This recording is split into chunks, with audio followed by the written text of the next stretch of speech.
এই আপনার কমপ্লিট। এবার আপনি বলুন। আবার এটা বাদে 8 জায়গা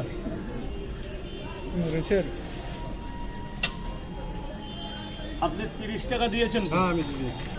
যদি আমাদের দুটোটা দিয়ে দাও না, দুটো দিয়ে দাও না, ওনাকে তারপর 8টা দেবে। এই নিন 30 টাকা স্যার। দাদা আমাদের 3টে করে পরোটা ডিম দিন।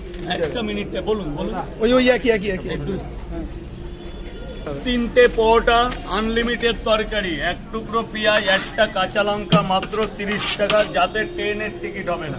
একদম আপনাদের ডিম দেবো তো স্যার? হ্যাঁ, ডিম দেবো। তাহলে আপনাদের 80 টাকা হয়েছে। একদম। আরেকটা এখনই দেবো স্যার, কোনো ব্যাপার না, সবই হাফ। জানি এবার সাইডে খান, যদি কিছু লাগে আমি পরে দিচ্ছি, কোনো ব্যাপার না। 2টো করে 2 জায়গায় খাবো। 2 মিনিট।